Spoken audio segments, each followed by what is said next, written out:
Hello, everyone, and welcome to Fallout Podcast episode 90. Very excited tonight to have a special guest, Una Baines, who some of you, maybe all of you, will have heard of before through your love of the fall. If you haven't, your band, get off.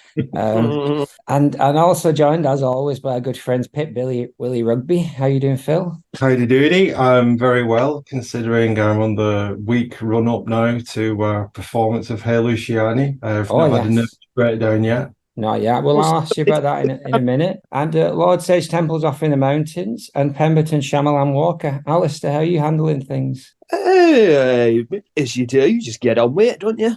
Like you with your influenza. I know. I wasn't going to mention that, but people can probably tell I struggle into even more than usual to make the words stick together. Tiny Tim's probably not chipping in on this point because he doesn't. Actually, he has got a question for Una, which I will plant at just the right moment. Fantastic. A little bit maybe for Michael and the other people. And I know I've gone against not only the conventions of podcasting, but just general social niceties by introducing someone but not speaking to them. So hello, Una. Sorry about that. Hiya, no worries. I'm in How are you doing? company. I'm fine, thanks. Well, we're very happy to have you on board and Thanks for inviting me. Yeah, no worries. Thanks. And we'll play some songs and we'll talk a little bit about him. Well, one thing I'll say to people listening now is there's a couple of very good interviews with Una that you can have a listen to as well. Or Brothers, fantastic. I had another good listen to that one today.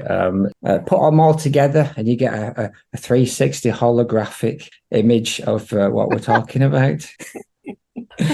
Also, I got your comic this week. It's brilliant. It's fantastic. I'm glad you enjoyed it. It's part one of the, I'm not going to go chronological in our discussion at all because that's not how my mind works necessarily. But I think I really, really enjoyed reading it, and because it's pre-fall stuff, right? So it's a brand new perspective for me and for I guess most fall fans. And this part in it, don't give me spoilers if you're planning on doing part two anytime soon. But this wasn't known to me that you were listening to some rock and roll records at your house with Mark. I'm not sure how long this was before the fall or the Outsiders got going, but still, yeah, before the fall. Right. We were about, I think, 16, 17. It covers from when I met Mark when I was 16. The thing that happened in the comic with my next door neighbours, that's when I think we would have been about 17 then. So your next door neighbours were playing Van Morrison, and then Mark goes next door, and before you know it, he's the lead singer of the band. What was going on there? Yeah, well, my friend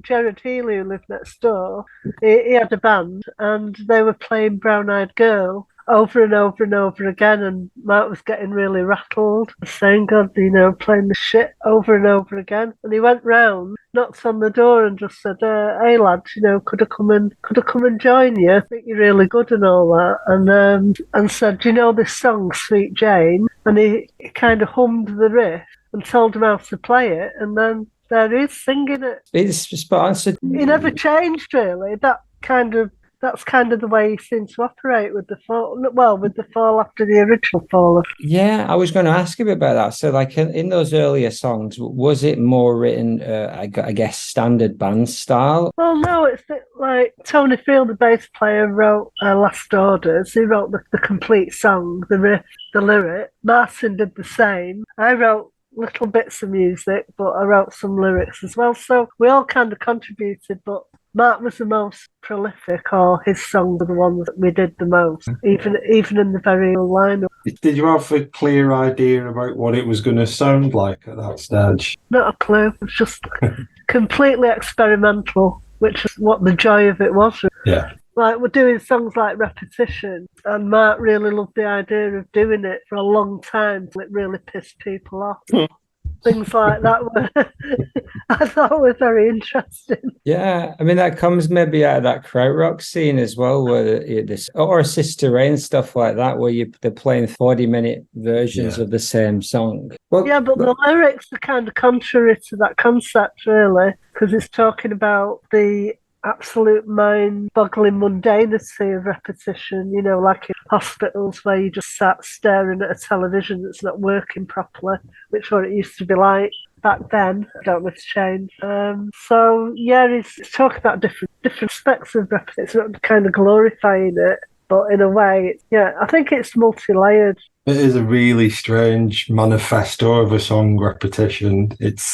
We puzzled over it with the words, didn't we, when we were talking about it? Yeah. I think you're right, and it comes from a lot of different directions, but the direction that I guess we're referring to here, which is the irony, isn't it, of playing a repetitive song that to annoy people, is that it's commenting on I guess psychiatric hospitals, specifically Prestwich, which I know you were working at the time, and the lyrics here specifically that say they put electrodes in your brain and you're never the same. You don't dig repetition. Yeah, it's a manifesto, but it's not clear what it's a manifesto about.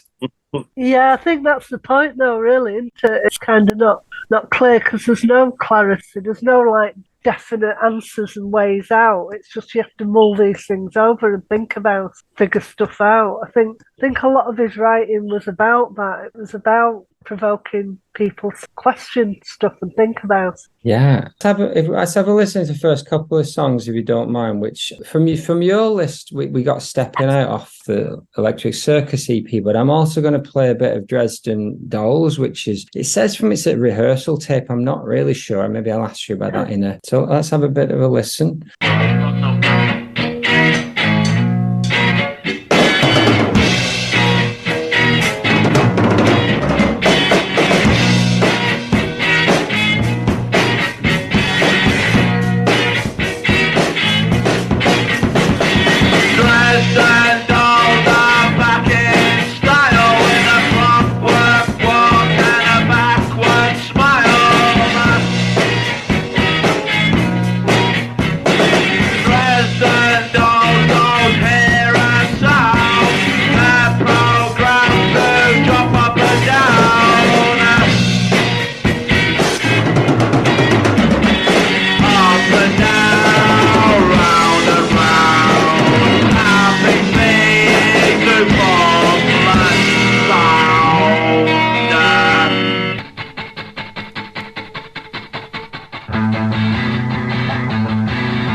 Yeah, nice, but punk rock there. So Dresden Dolls, which, you had a heavy involvement in, I understand it, and Stepping Out from that Electric Circus. So I wrote the lyrics to Dresden Dolls. Stepping Out was all that. But I just think it's great. I've not listened to this stuff for ages, and the energy's brilliant. Yeah, it's brilliant. So, Dresden Dolls, I was looking through this site called the Track Record, and they reckon it was September 1977 that when you play Dresden Dolls, and the lyric, Annotated Fall is fantastic. I steal pretty much everything from this podcast from that site. But here are the lyrics as they've got them. Dresden Dolls are back in style with a clockwork walk and a backward smile. Dresden Dolls don't hear a sound. They're programmed to jump up and down, round and round, tapping feet to formless sound. On plastic bars, they sit and pose, count their fingers with their toes. They sit and smile and drink and grin, then they all get up again. Dresden Dolls and Nazi boys dance arm in arm to formless noise. Where were you coming from with those lyrics, Una? Well, it's just a commentary, really, of maybe a lot of it to do with the media kind of promoting people gobbing, say, having a very negative attitude of all the music that was coming up. And then people had come to gigs and start spitting on people. That really didn't happen until the media kind of presented this negative image of what was going on. And also how things can be dead fresh and questioning and inspiring, but then it can become like a cliche and another kind of become another victim of the whole kind of system where it's another thing that's very manufactured and our kind of stance early on was quite anti-fashion. So, and plus I couldn't afford drain pipes, so I had to wear my flares for all gigs. And it was interesting seeing the kind of fashion that came out. I mean, I remember we were at the ranch bar, and we, used to wonder what were the women going to look like, the sort of punk women when they arrived. I mean, they were fierce. It's incredible, and they look like women that's like, you wouldn't mess, like ripped tights and short skirts and that makeup like Susie Sue and spiky hair. And they really did look amazing. And that kind of changed my attitude about the fashion thing because, I understood it was more about your own expression. I've heard a few people from the time say similar things. Like when it first started off, it was very much about doing your own thing, and then it got taken over by the kind of Malcolm McLaren movement. Yeah, but we've got to be thankful to him in a way because of the Sex Pistols and his promotion of the New York Dolls. That was. Oh yeah, I mean McLaren is as a divisive figure, absolutely. But we trying to avoid talking about the Sex Pistols gig when you talk about the Fall is impossible, right? Because it's everyone and their dog went to that gig and formed a band after. I think me and Phil went when we were. I think they took our nursery around there for the afternoon. We were there for that. And we formed our first. We are now. We formed that first band that afternoon, but it was clearly very, very important though. So I've written down some keywords to keep me on track here, but the Outsiders, was that influence of that existentialism kind of like where you were coming from? Well, Tony Field was the person who was reading Camus, and we thought the Outsiders was a great name, but there was another band called the Outsiders, so we changed it to the Fall. The story of the Fall itself, does have a lot of resonance with Smith's kind of take on things. But it's interesting that didn't necessarily come from him. Tony Fields, obviously his name's around a lot in the early days, but I know almost nothing about him. But where does Tony fit into all this stuff? Well, how I remember him when we first met him, he was a really accomplished guitarist. When we started to form a band, Mark was supposed to be the guitarist, but he never really got into it. And then Martin became the guitarist, and Tony moved on to bass. I don't know if Mark deliberately tried to not learn the guitar in order to become, the singer, because I think Martin was going to be the original singer. Who knows? I mean, Martin's a fantastic guitarist, and Smith. Yeah. Found his place, didn't he, with his lyrics and his singing? So I think it worked out for the best. It did. And your keys were absolutely fundamental to the sound early on, signature. And I think when Yvonne took over it, do you think it was deliberate to carry on your kind of style and sound? No, I think it had to be because there was a very short time to get somebody else involved when they were doing so many gigs, and I just really couldn't carry on anymore because I got very ill and I kept trying to carry on. I kept getting asked, can you just do one more gig? Yeah. And I'd do that one more gig, and sometimes I'd be looking at the keys and I didn't know which ones to touch. That's how out of it I was. I was like, it took me about a year to get better. And I was very sad to leave. And I really wanted to play all those songs on the Witch Trials, which I'd already started learning. So I was pretty upset, but there was nothing I could do. I physically, mentally couldn't do it anymore. It's really distinctive, that keyboard sound on the early chords. That sound, was that a deliberate decision, or was it just sort of happenstance? And what equipment was you using, Una? Oh, it's a Snoopy keyboard. It was the only one I could afford. It's one of the cheapest keyboards. And funnily enough, it got a review in Sounds as one of the worst keyboards I'd ever heard. And then that became perfect for the Fall, really. But that wasn't planned or anything. That's skin. I had to get a bank loan as well to buy that. I loved it. It had a sound on it called a spinet, which sounded like a fairground, and I really loved that sound, but we never managed to use that for anything. But I love that one. I don't know where it is now. Nobody knows where it is. Yeah, I think the story was there were two of them floating around at one time. Riley had one, and then there was one from the band, and I think Paul Manley talks about using it right till it fell apart and then end up in Mark's garage or something. I don't know, but it'd be nice to bring that out because now they're doing a House of All, which is mostly is F.A.L.L.O.U.T.P.O.D.C.A.S.T members, right? Stephen, Paul Hanley, and Martin's in that. So maybe if they can track it down, they could pull it out for a few gigs. I went to see them actually last week at Hebden Bridge, the House of All. Right. What do you think of them? I thought they were really good, brilliant. They can't go wrong, can they? Really? No, the songs are good. We had Simon on last week, who's drumming along with Paul, and I mean he's fantastic. I mean you can't go wrong with that lineup, and album sounds great. But there's this list here of songs that. I'm grilling you a bit here, and just tell me to stop if I'm No, I'm just looking at it. This is from Mark to Tony in the beginning of January 1977. I mean, a lot of these songs at the top we know, like Stepping Out and Psychomafia, but there's some Roll the Bones which pops up on some set lists, so you definitely played them. Oh yeah. We're gonna roll the bones. I don't remember a lot about that. Freak Show was one of Martin's songs. Right. A lot of them might have got changed. I'd like to know that, because Freak Show was, I think, the very first song that Martin ever played to me, and I thought the lyrics were so good. The tune was brilliant. The riff, it was a bit kind of T-Rex, and it was really good. Yeah, well, who knows if it popped up somewhere along the way, or just one of those, lost gems. The F.A.L.L.O.U.T.P.O.D.C.A.S.T had a bunch of them along the way that never got recorded, but Dresden Dolls, for example, didn't get a proper recording or a proper release. We could have done a really good version of that in the studio. I thought it had a great riff. The intro is brilliant. Tony wrote that. The recording of it as it is sounds all right to me. I mean, if it's a rehearsal recording, it's never going to be 100% perfect, but that's like... No, it's a good recording, yeah, definitely. The riff from Dresden Dolls has a lot of similarity to Serge Gainsbourg's song called A Horse, which is worth checking out as well. It's very nice. I'll write that down. Do you see Tony these days? Is he still around? No, I think he lives in Buxton now. All right, well, you can ask him on that and see if he owes Serge a couple of quid.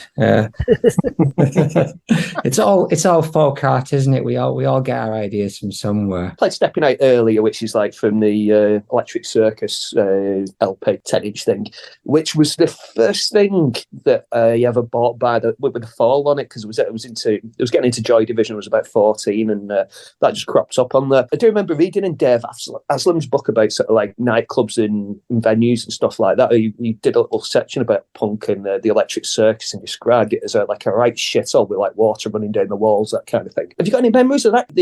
Like the gig scene at the time and the shittest venues? And if you can think of one venue that was shitter than anywhere else, I'd be interested to know what it was.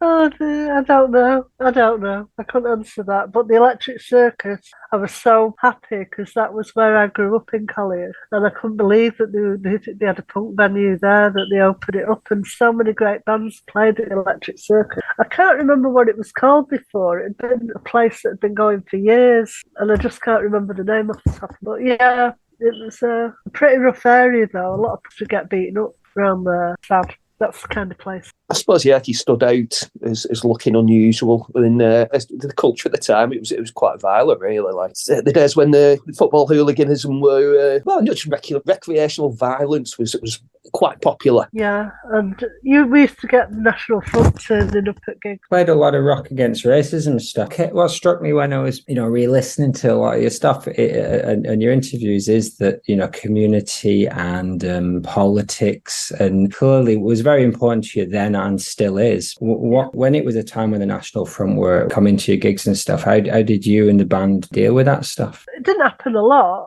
but I can remember 2 times it happened where they come in and they throw bottles at us. And us being young and foolhardy, we'd just hide behind our amps and throw them back, But I remember going to one of the National Front was doing some kind of a march with the NF in town, and they were completely surrounded by police, police protection. And we all went to that, kind of booing them and stuff. I mean, we used to go on a lot of demonstrations then. I mean, there was a lot of political activity going on in Manchester at that time. And the women's movement was very strong as well. There were lots and lots of women's groups challenging lots of things. There's just, challenging racism and everything. So, it's a real hotbed of political activism in Manchester at that time. After that initial flurry, the band I would say, became less and less overtly political? Or is it just the time? Or do you think, yourself, Martin, and Tony, the influence you had then made the band more political? I mean, things like the war against intelligence, I think that's a very poor statement. I think it's very, very true.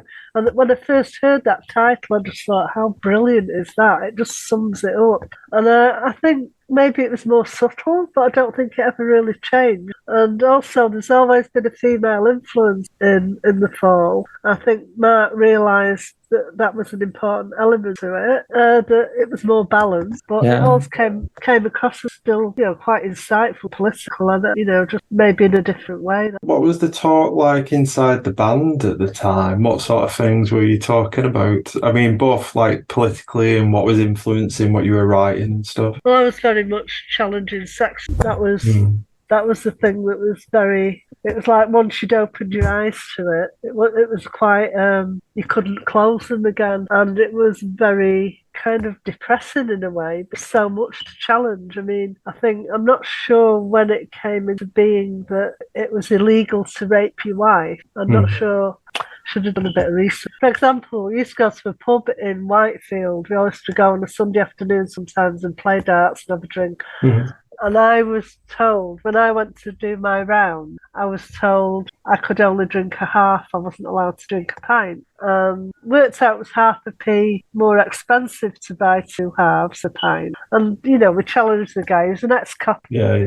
And my friend, Jane McIver, brought him to court over sex discrimination, and he just completely ignored it, and he put all these posters up round his pub with cartoons of women slouching on the bar saying beer makes women fat and ugly, and the whole bar was just full of these posters. He completely ignored. I don't think he ever got in trouble for it or anything, but there's so many things that were kind of considered normal, like people grabbing you at work, shouting things at you. It was a pretty vile thing, and it had to be challenged. There was no two ways about it. It had to be challenged. And if you did challenge it, you just got called off. It's completely backwards. I mean, if you're looking at some episodes of Bullseye and some shit that Jim Bowen comes out with all Bob. Even worse, Les Dawson.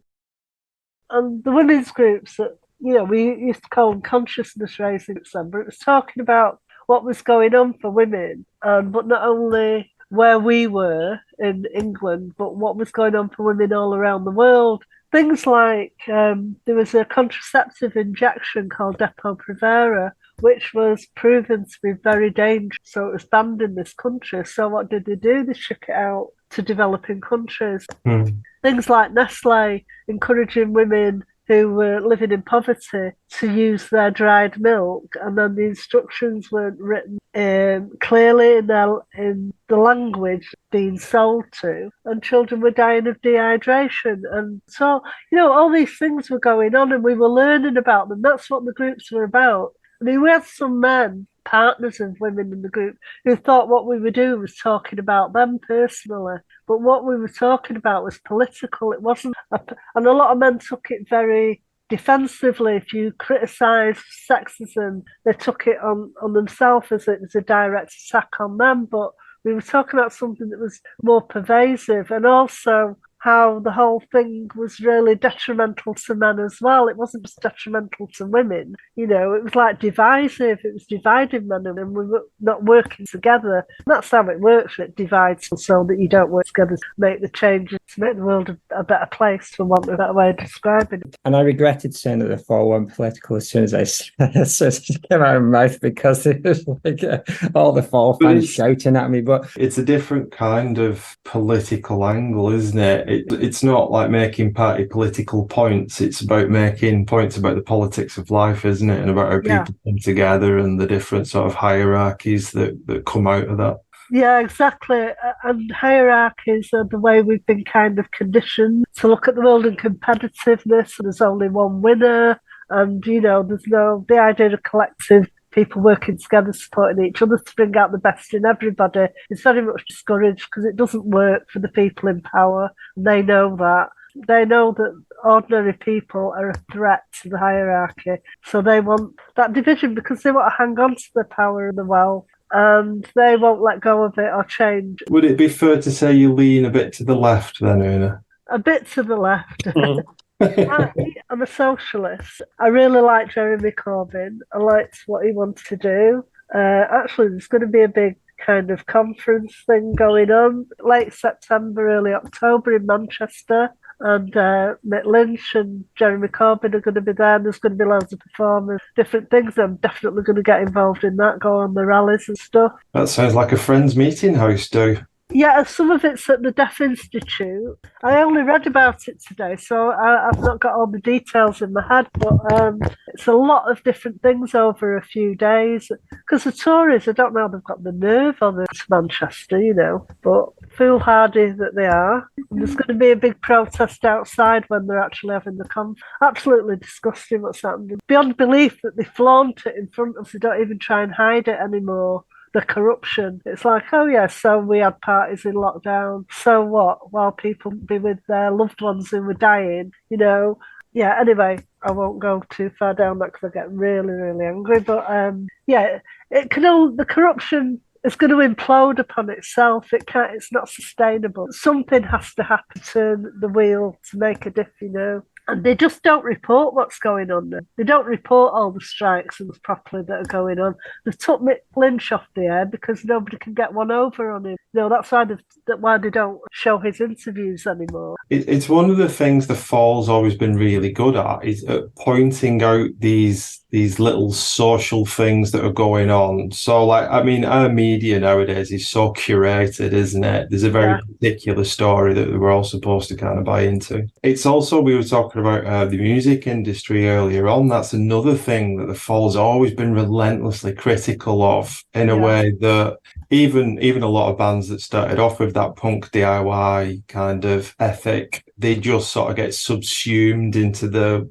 capitalist face of the music industry, don't they? It is. It's very exploitative, though, isn't it? The music industry, like. Well, the thing is, though, there's a lot of small labels all over the place. What I think is great that's happening in music is that there's so much going on underneath the mainstream. There's so much now, more than I've ever seen in my lifetime. Different groups, different venues. I mean, we've got the Pier Hat in Manchester.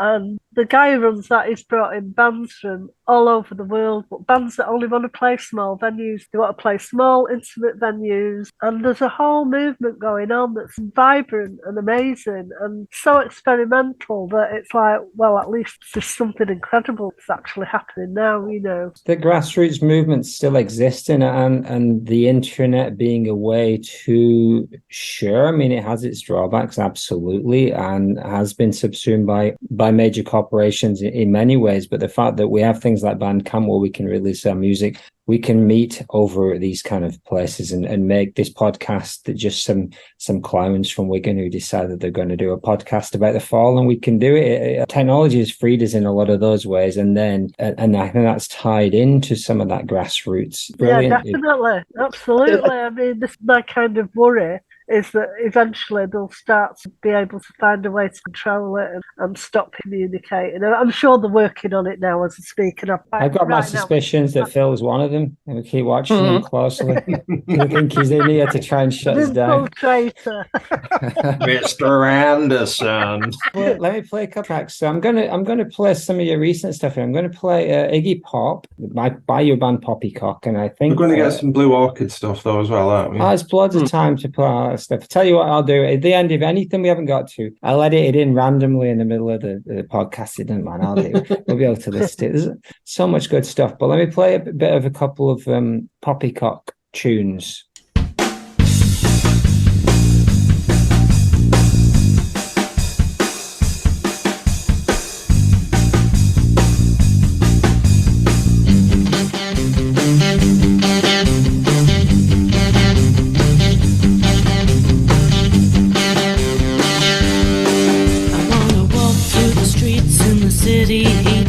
Iggy Pop.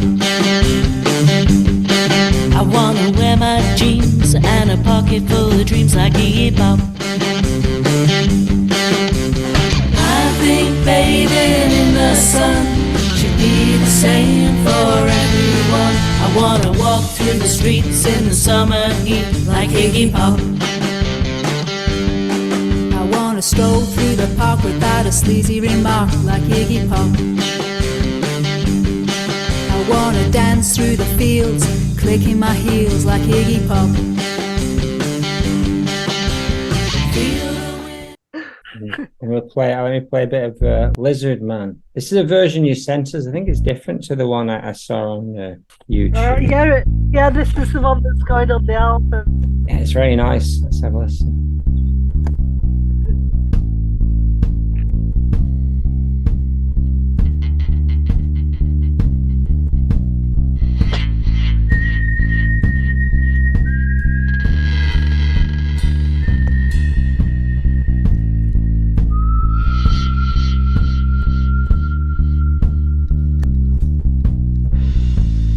Lizard man,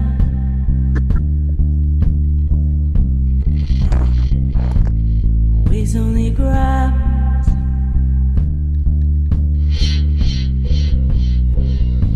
The rapping, tapping, lizard man.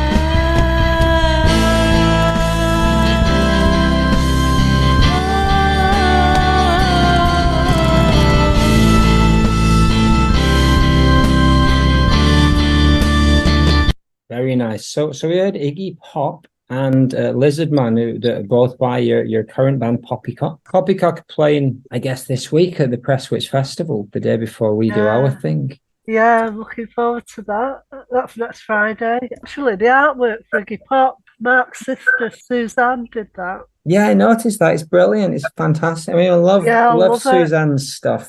Grotesque, and even some of the later stuff about Remit. But yeah, are you friends with her, or are you just? Yeah, we're friends. I've not seen her for a while though. Get in touch with her quite soon. Lizard Man's actually comes from a dream I had about the fall. And Lizard Man is Mark. It's dedicated. It's going to be dedicated to Mark on the album. I told him about it, and he looked a bit shocked when I said Lizard Man. But I said no, and I explained what it was. It's all right. What was your relationship like with him in those later years? Did you bump into him often, or? Yeah, we used to meet up and go for a drink occasionally, and it was like, when you've got a friend and you've not seen him for years, but it's as if just a continuum. It was just able to talk the same way we always spoke to each other, so that was nice, actually. Yeah. That's nice. I mean, I had no idea. It's like once people kind of leave our version of the story, we only know the official fall story. Once people go their ways, it's kind of like you have to read between the lines to see what happens. What's kind of your plans with Poppycock, and how does that kind of relate to what we talked about before with the grassroots? Well, we've just finished an album. Well, I'll tell you how long we've been doing this album. Pascal Legrand did the cover for it in 2014. Okay. That's all right. It's good. It's worth the wait, I'm sure. People were quite interested, and then after about 2 or 3 years, completely lost interest. And then we thought it might never happen, and it's only very recently been finished. But we're over the moon with it. We're very happy, and we're going to be doing nearly every song off it at Prestwich Festival. The lineup's changed a few times over the years, but like the guitarist I'm working with, Heather, we've worked together now for 9 years in this band, and our bassist, she's been with us for a long time. One of the singers was one of the singers in the Fates, and I've been in a band with her. She was in a band called Beyond the Glass that was her and her family. We were all amazing singers. And I was in that for about 6 years. So there is a lot of connection there with people over a long period of time. I think you mentioned that Beneath the Glass when you talk to the Hanleys. It seems very interesting. So they were kind of, was that similar to some of the stuff you did with the Fates? But none of it's released, right? Yeah. None of it's released. A lot of it, everybody in the band wrote songs, and they were all pretty good. And a lot of it was soul, bluesy soul, a bit jazzy, but then a couple of punky things as well. So it was a real pleasure doing that. I learned a lot. Who came up with the sort of the lunar concept of having like a waxing side and a waning side to the album? Oh, it's because I'm a witch. Oh, right. Do you practice? No, I'm not a member of a coven or anything like that. Right. No, but originally they were in pagan, kind of pre-Christian time, it was 13 months in a year because it went off the lunar cycles. And then it was turned 13 as being an unlucky number. But I think that's patriarchal. I think 13 was just the natural rhythms of nature. And the patriarchy is kind of anti-nature, isn't it? It's like wanting to control everything and make it do what it's told, whereas nature just does its thing. And you have to get in tune with the rhythms of nature rather than try to control them. Because we are just a part of it at the end of the day. We are just a part of it, even though we fucked it up. In the day then, did you and Mark have any conversations around, because we talked quite a bit about his interest in Emma James and Machen and writers like that. Did you ever get into any of that? Yeah, we were really into kind of supernatural stuff. You know, the books we read, and Arthur Machen, and I don't know, we read all sorts of stuff. Kurt Vonnegut. Oh, right. One of my favourite writers, Ursula Le Guin. We were reading Orwell. Matt was a communist then. Yeah. Probably knew that wasn't a good tag to have moving into the bigger world, really.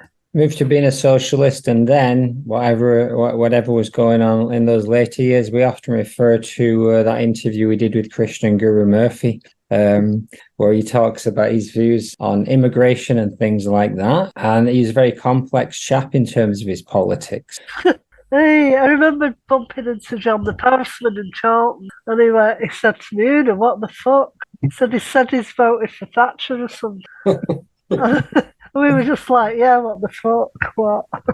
It's hard to say how much of it was him putting it on or kind of baiting people, and how much of it was, maybe that's referring to when the Falklands War, and he did say, I'm voting for the Tories. It's fair to say he was a wind-up merchant as much as a controversialist. yeah, without a doubt. But I remember I went to see him quite a few years after all that, and he looked quite nervous, and he said, I'm still a communist, you know. Wait, winks at you. checks the fridge door, all that stuff. Let's have a listen to some of the Fate stuff, and then we can we'll see where we go from there. Are you still okay for time for a bit, or? Yeah, I'm fine. Right, I've had my coffee, so nice. Good.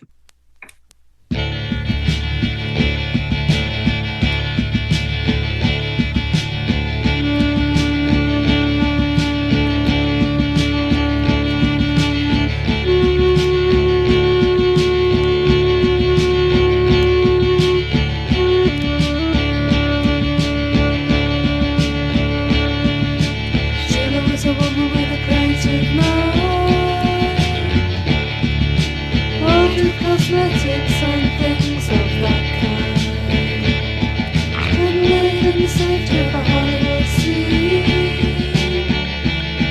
And the things people said used to make us scream.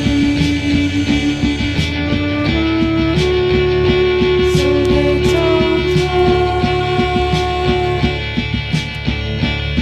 she was crazy, couldn't be a real lady. What she needed was a baby and a man to see her through.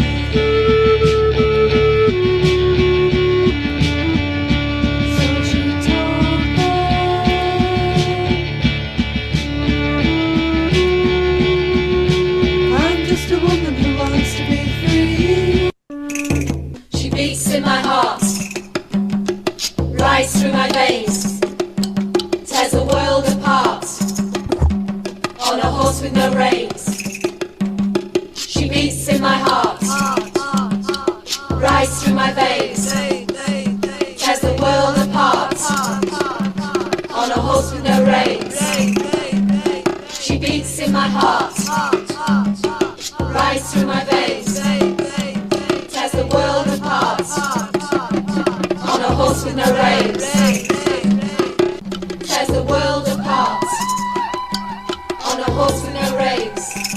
Beautiful. So that's the Fate, Sheila, and She Beats in My Heart. It came out in 85, I think, originally. Yeah. And then Andy Votel put it back out on Finders Keepers a few years ago, which with Pip's version there. Was it a concept album, or was it just that there were themes running through it? It was a lot of half-written stuff that I'd written, and then everything, my life at that time, everything, the Blue Orchid in Mass, and my mum had passed away. and all those things kind of.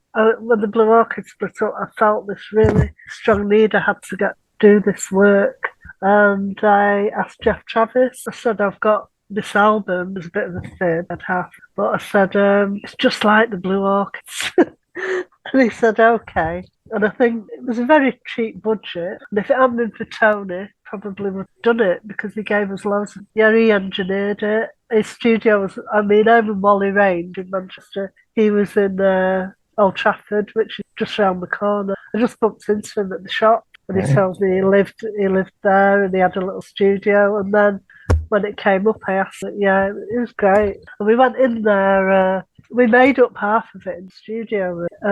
We were drinking herbal tea and making big pots of stew to keep us going. And so like the drumming and stuff was all improvised. So it was great. It was such a creative thing to work on. It's really good. I'm sure Jeff Travis, if he heard it, he would have caught on quickly that it doesn't sound anything like the Blue Orchids. He didn't think it was up to par, and he didn't want it to be released on Rough Trade, which is why it's on Taboo Records. It's the name I made up. That's fucking ridiculous. We should get him. What was he thinking? What was he thinking? But I mean, I think, as you said on the Old Brother, he was too busy worrying about the Smiths than thinking about quality music at that point. But whatever, it's his loss. He's a sweet guy. Don't put him down. He did pay for it. Listen, I don't know him, but I mean, he did a fantastic thing for the music industry. Rough Trade's one of the best record labels. We had Mayo Thompson on here a while back, and I think he produced one of the Blue Orchids. Did you meet him? Did you? Yeah, he was in the studio, produced our first single. Yeah, he was great. He was such a great guy. Yeah, very, very large character, very passionate about music. The cover art for the album is really distinctive. What's the story there? The story really is menstruation is just something that all women experience. And the idea of it being outside, it was to show that it's a part of nature.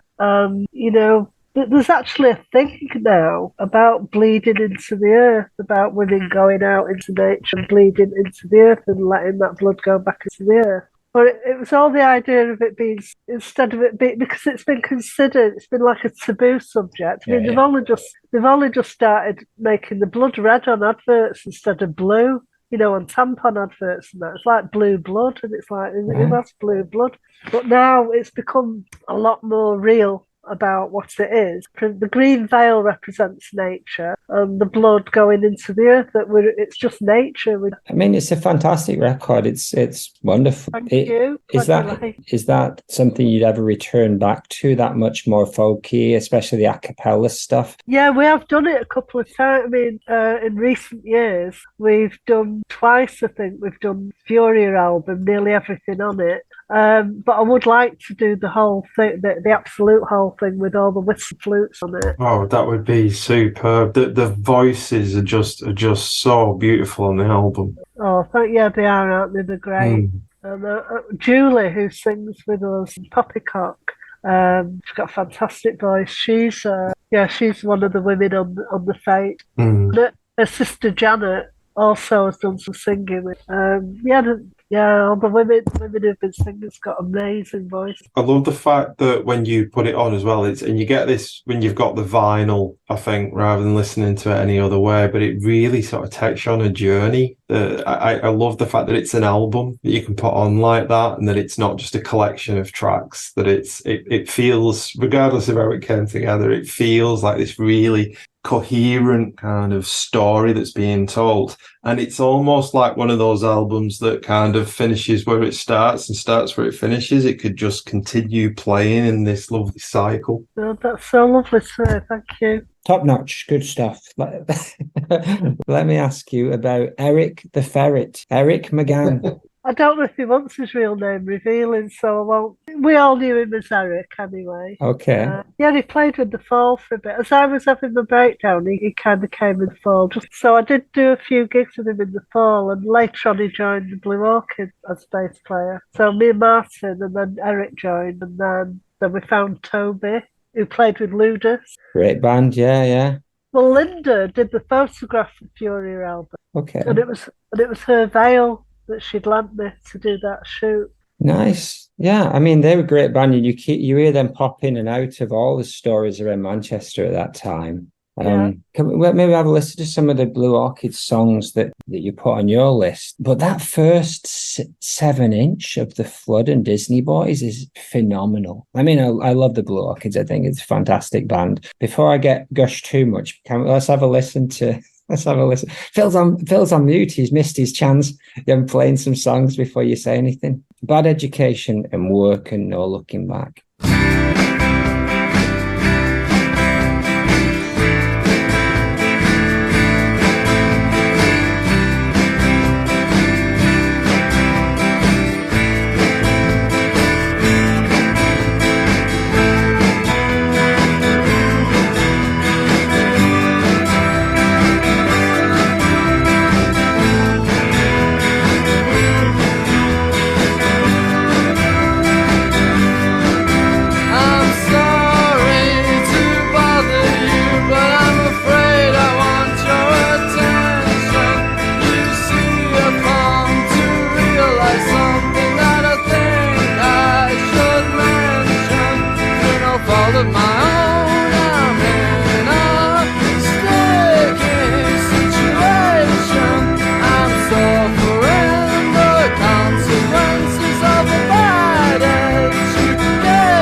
Too many books, seen too much TV.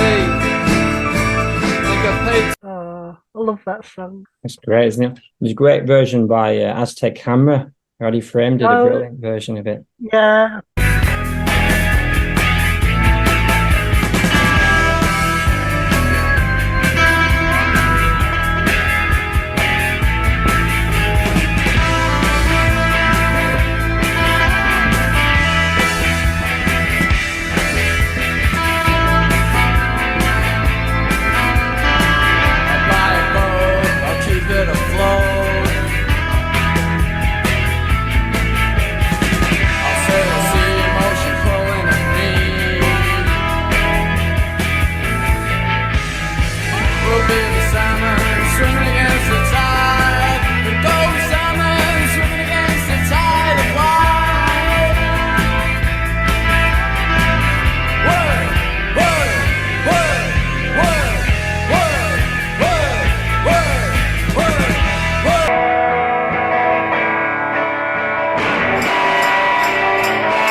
That is beautiful. I think that's my favorite Blue Orchids song. Bad Education, Work, Peel Sessions, and No Looking Back. I don't know what to ask you.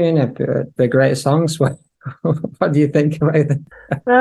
Yeah, I love those songs. I just thought they were brilliant, really. I loved it. How does it compare the two bands and your own projects as well, Una? How does the writing and the recording differ between the F.A.L.L.O.U.T.P.O.D.C.A.S.T and the Blue Orchids? And I don't really make comparisons. I just think they're all what they are in their own right. Yeah, you can't, because how can you compare them? I thought the F.A.L.L.O.U.T.P.O.D.C.A.S.T were brilliant. I mean, that's kind of how you cut your teeth. For me, it was. I was only there for a short while, and then I felt like I really kind of developed in the Blue Orchids with my keyboard. Yeah. And it was a real joy doing all those melodies and stuff. And I still get goosebumps when I listen to it. I mean, I don't listen to it very often, so it is always quite special to do. There's a lot in it. There's a lot they were very young people. There's a lot of, that severe to serene line is very true. I remember you talking about the difference in your keys from the Fall to the Blue Orchids, and they're on that No Looking Back. There's a big epic kind of like keys that are right at the front of the sound. Did you feel kind of like the keyboards played a different function in the Blue Orchid, building that sound in a different way? Yeah, you couldn't really hear me in the Fall. The keyboards were very much, you just got a hint of it every now and again, really. But the Blue Orchids, I felt like I was really expressing, myself through, we were using richer sounds like the organ sound, which I've always loved, like all those Golden Nugget stuff, B-52s and all that. I've always loved all that sound. Yes, it was great being able to experiment with all that. It was brilliant. When you were learning how to play, how much of it is self-taught, and what kind of sort of like musical theory do you use, or anything like that? Have you heard something called Heart and Soul? Okay. You know the one I mean? Yeah. Yeah. Well, I knew how to play that, so everything I know is better. It's a good starting point, the universe to exploring those chords. What, polystyrene? Yeah, she was playing it. I was like, oh my God. It's like she was playing that tune. It was like, wow. But definitely that wasn't the case by the time you got to the Blue Orchid. She was definitely much more complex and melodic stuff going on. Yeah, but it's all a development of that, really. That was the root. Yeah. Oh, and Steptone's son as well. A duet of that. Nice. That'll get you through most gigs, to be honest. More than...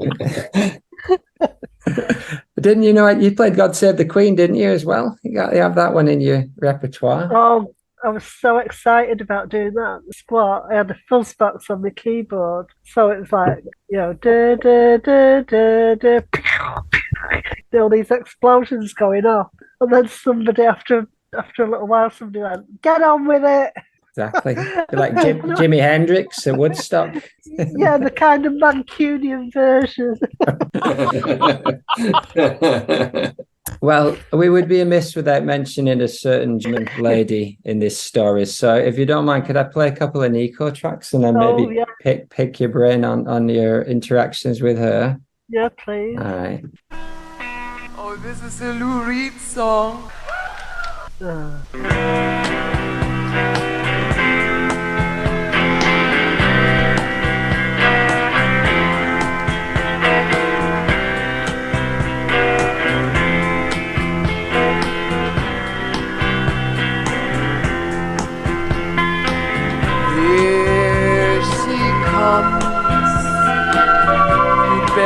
Watch your step.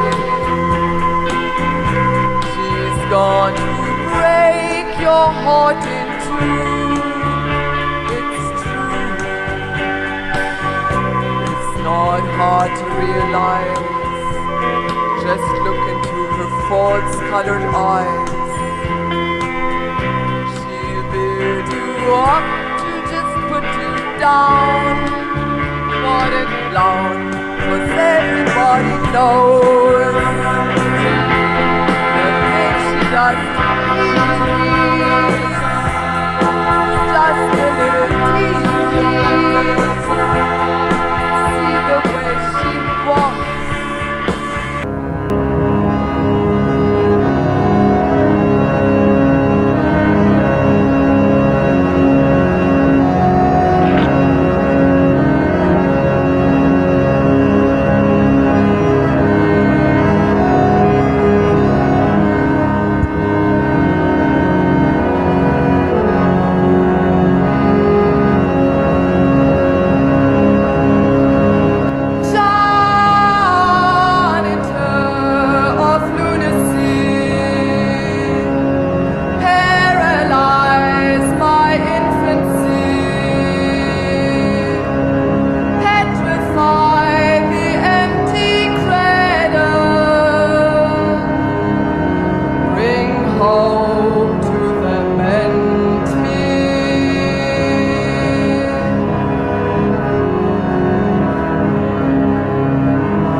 So I played Janitor of Lunacy because I think talking about your influences, and you mentioned Nico and the Velvet Underground, and then of course that version of Femme Fatale, which does cite the Blue Orchids on it. So I'm guessing those are your keys there in the background, maybe.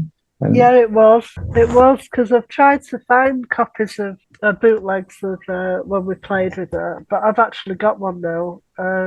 Yeah, and I remember that keyboard. It was just such a pleasure playing music. It's like pinch yourself, my dream is real.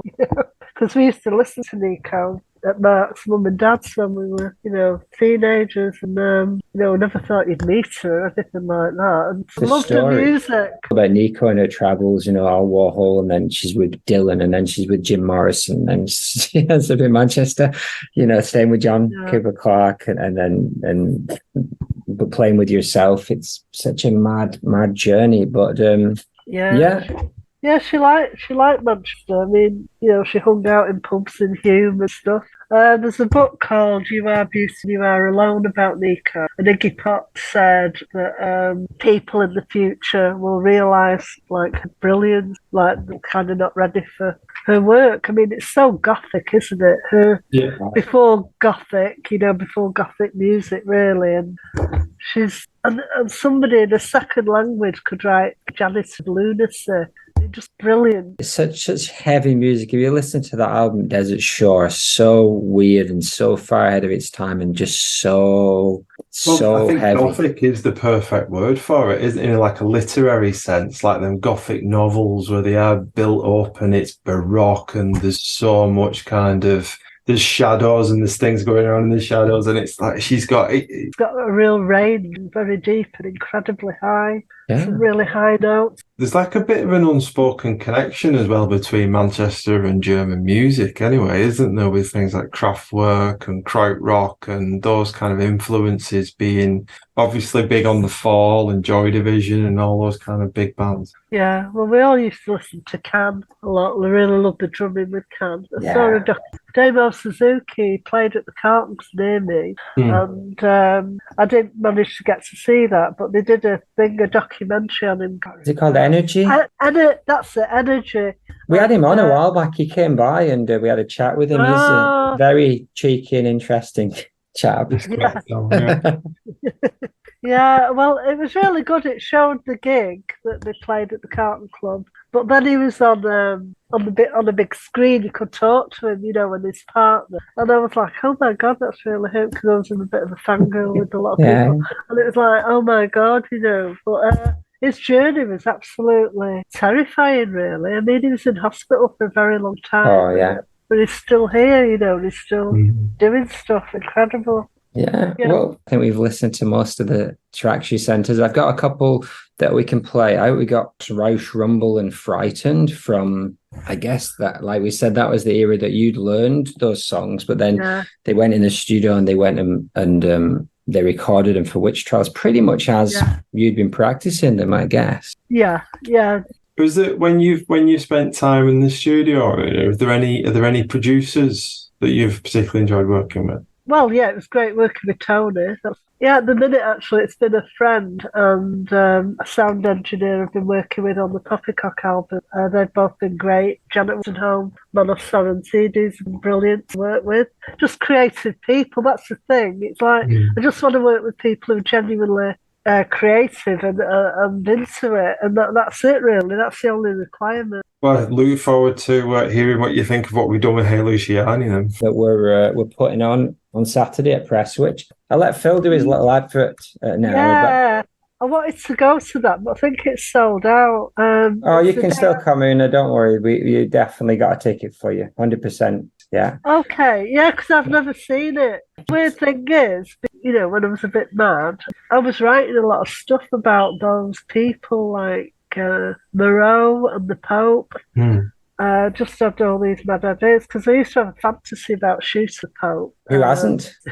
But realising that you can't shoot an ideology, they just pop another one up. And also, I'm really not into violence, but at that time I thought, this man's got to stop. But yes, I was writing a lot of stuff about, is it General Moreau? I don't even know. Not sure about him. The story in Mark's play is about here's the book. It's based on this book. It's about the assassination by the Curia and the Freemasons to get rid of the Pope because he was leaning too far left and wanting to get his hands on the Vatican Bank and sort it out and get and he was also entering into discussions with about artificial contraception and all kinds of ideas that were maybe the right wing or the center of the Roman Catholic Church weren't really so happy about. So the story is that a couple of weeks in,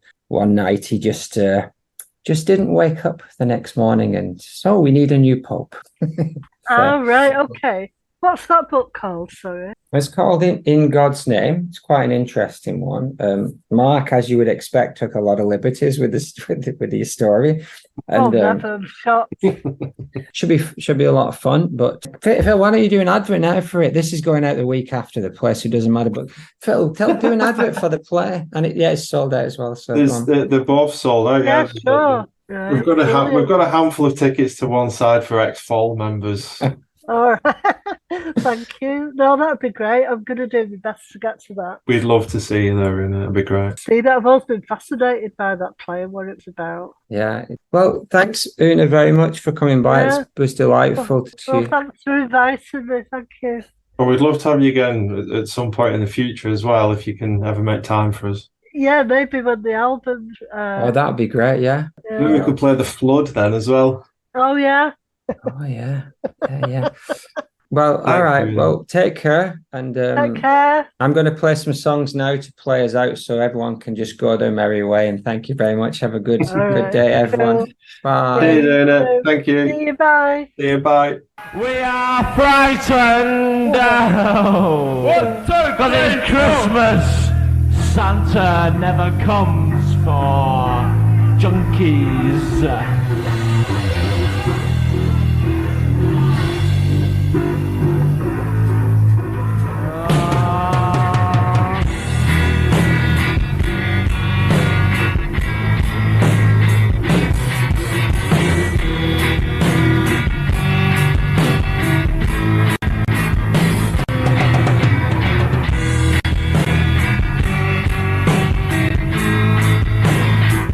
Someone's always on my tracks.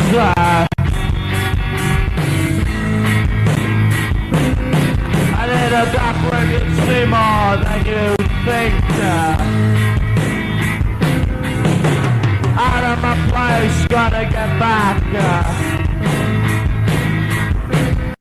I sweated a lot, I could feel the violence. I got shears pointing straight at my chest. And time moves slower when you're counting. I'm better than them and I think I'm the best. But I'll appear at midnight when the film's closed. 'Cause I'm in a trance.